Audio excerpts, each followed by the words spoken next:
Assalamualaikum warahmatullahi wabarakatuh. Kami dari kelompok 1 akan menjelaskan tentang peran pemerintah dalam pembinaan koperasi. Sebelumnya perkenalkan terlebih dahulu saya Makfitul Emilia, NIM 2008 10 20 10 80 dan teman saya Muhammad Ulil Albab, NIM 190810201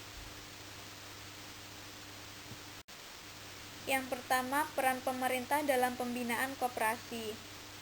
Peran pemerintah dalam pembinaan koperasi sangat penting dan tidak boleh berhenti.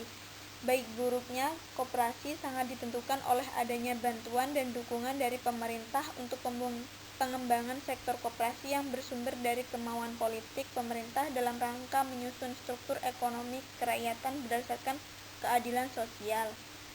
Peran pemerintah dalam gerakan koperasi antara lain yang pertama yaitu memberi bimbingan untuk perkembangan koperasi berupa penyuluhan, pendidikan, ataupun melakukan penelitian bagi perkembangan koperasi serta bantuan konsultasi terhadap permasalahan koperasi.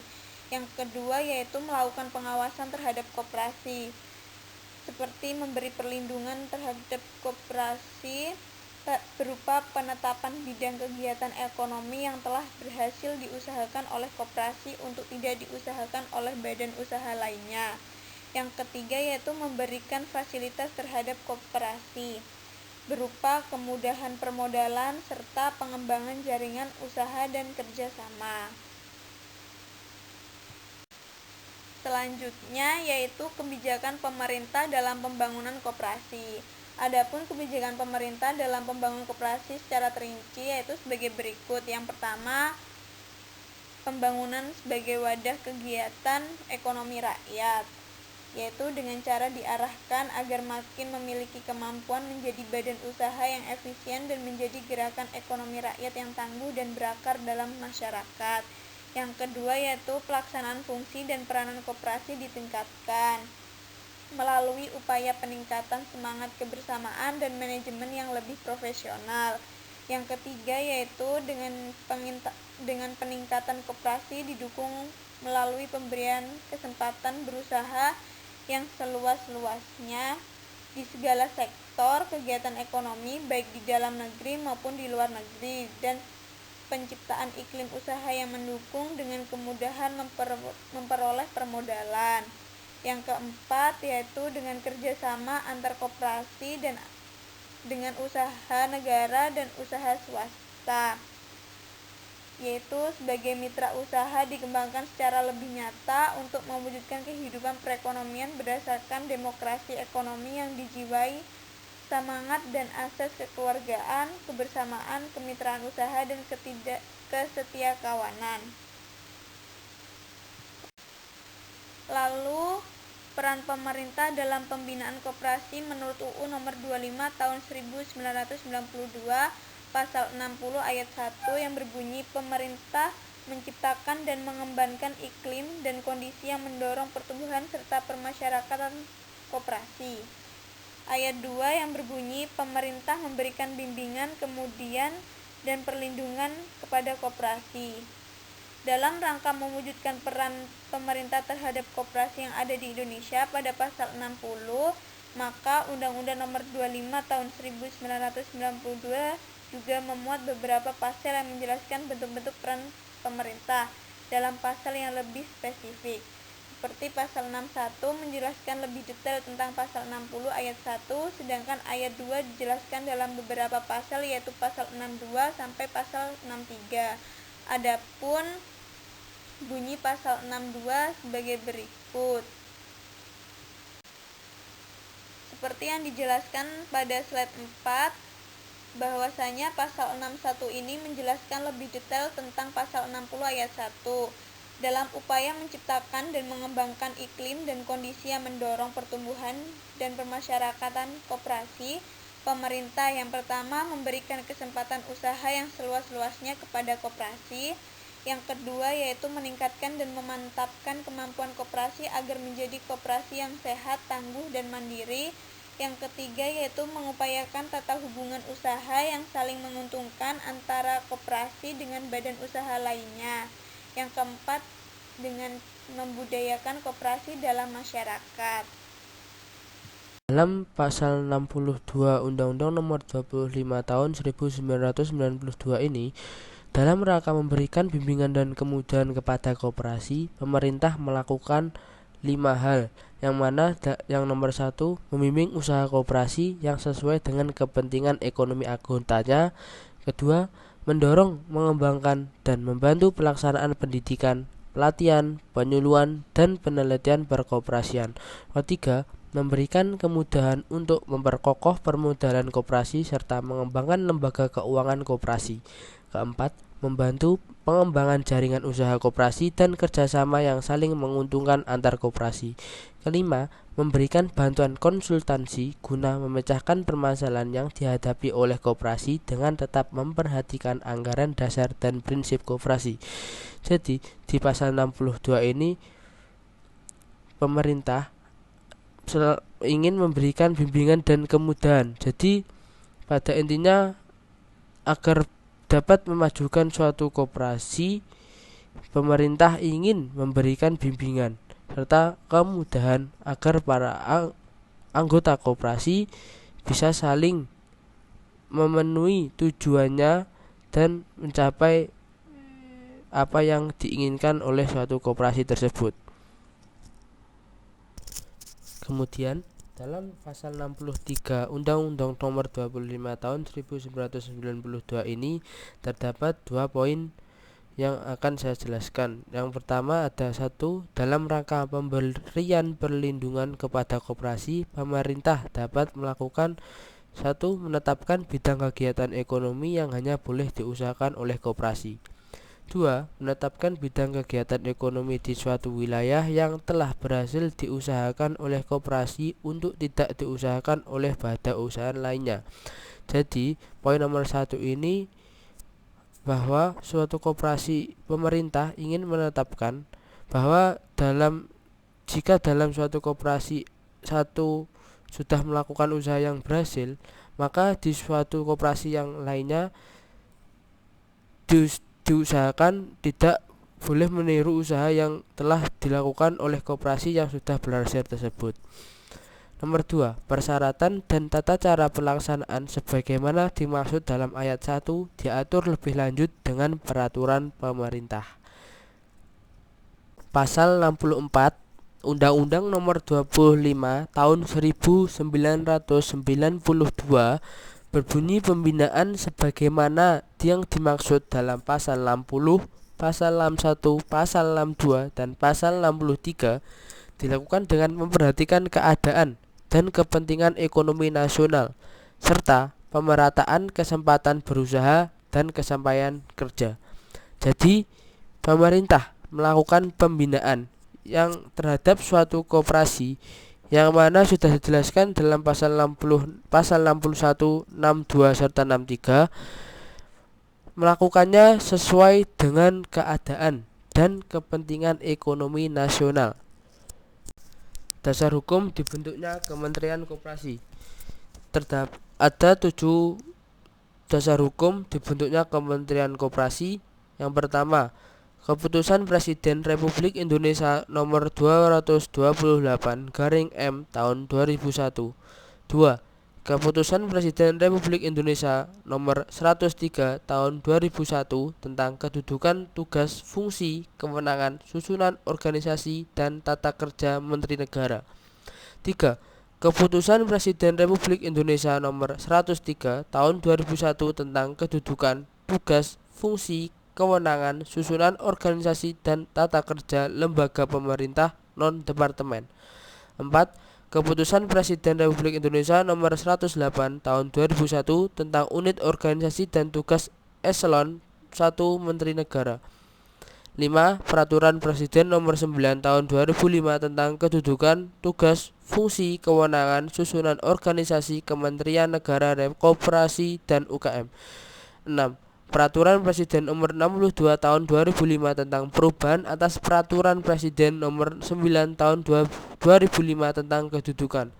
7. Peraturan Presiden Republik Indonesia Nomor 62 Tahun 2015 tentang Kementerian Koperasi dan Usaha Kecil Menengah.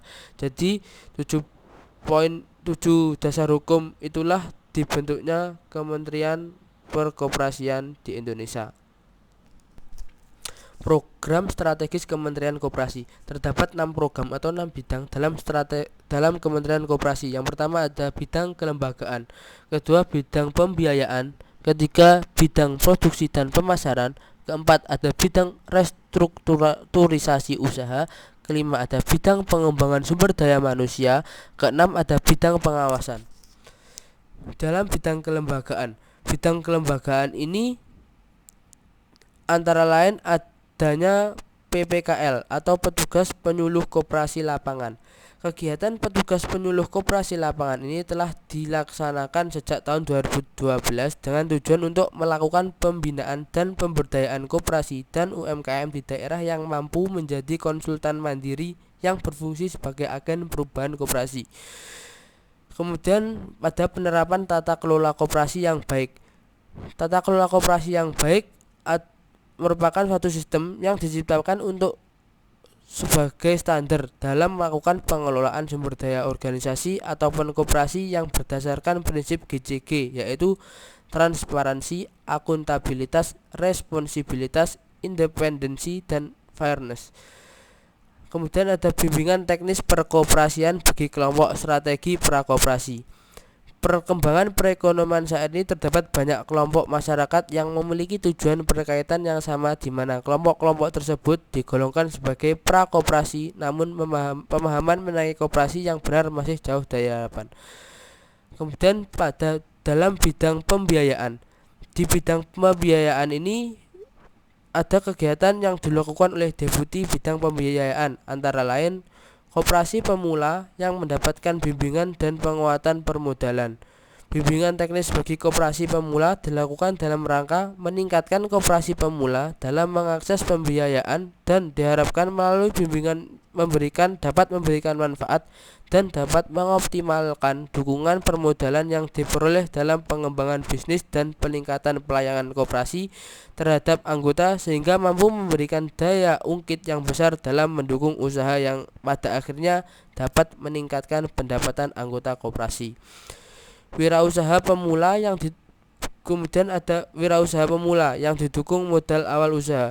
Kegiatan ini telah dirintis oleh Kementerian Koperasi dan UKM sejak tahun 2011, di mana modal awal usaha merupakan stimulasi untuk mendongkrak usahanya agar dapat berkembang. Kemudian kegiatan usaha mikro yang mendapat pendampingan sertifikasi tanah. Kegiatan sertifikasi hak atas merupakan kegiatan lintas sektor yang dipayungi oleh kesepakatan bersama atau MOU antara Menteri Koperasi dan UKM, Menteri Dalam Negeri, dan Kepala Badan Pertahanan Nasional. Kegiatan ini termasuk dalam nawacita keempat, yaitu menjamin kepastian hukum hak kepemilikan tanah. Kemudian kegiatan fasilitas pengembangan lembaga pembiayaan di daerah. Pemerintah melalui Kementerian Koperasi dan UKM telah membuka dan memberi akses pembiayaan bagi pelaku usaha mikro, kecil, dan koperasi melalui Badan Layanan Umum, lembaga pengelola dana bergulir. Peluang mendayagunakan instrumen dana bergulir di daerah untuk memfasilitasi permodalan bagi usaha mikro dan kecil. Kemudian ada kegiatan perusahaan penjaminan kredit daerah. Penjaminan kredit merupakan bagian yang tak terpisahkan dari proses kredit yang berfungsi sebagai penambah keyakinan kreditur terhadap potensi resiko kredit. Kemudian ada kegiatan advokasi perpajakan bagi koperasi dan UMKM dalam rangka optimalisasi dan edukasi atas kebijakan dan teknik perhitungan perpajakan bagi wajib pajak yang dikenai pajak penghasilan yang bersifat final. Sebagian besar pelaku masih belum mengerti akuntansi atau pembuatan laporan keuangan yang standar. Yang ketiga, bidang produksi dan pemasaran. Dalam bidang produksi dan pemasaran ini ada beberapa kegiatan strategis yang dilakukan oleh Deputi Bidang Produksi dan Pemasaran sebagai berikut. Yang pertama, ada revitalisasi pasar rakyat yang dikelola oleh koperasi, termasuk di daerah tertinggal, perbatasan, dan pasca bencana. B. Pedagang skala mikro informal atau pedagang kaki lima yang difasilitasi penataan lokasi. C. Koperasi dan UMKM yang difasilitasi promosi dan pameran di dalam negeri. Koperasi dan UMKM yang difasilitasi promosi dan pameran di luar negeri. Koperasi yang difasilitasi penguatan usaha melalui pemanfaatan energi baru terbarukan. Koperasi dan UMKM yang difasilitasi standarisasi dan mutu produk. Fasilitasi pengembangan sistem bisnis koperasi dan penerapan teknologi tepat guna.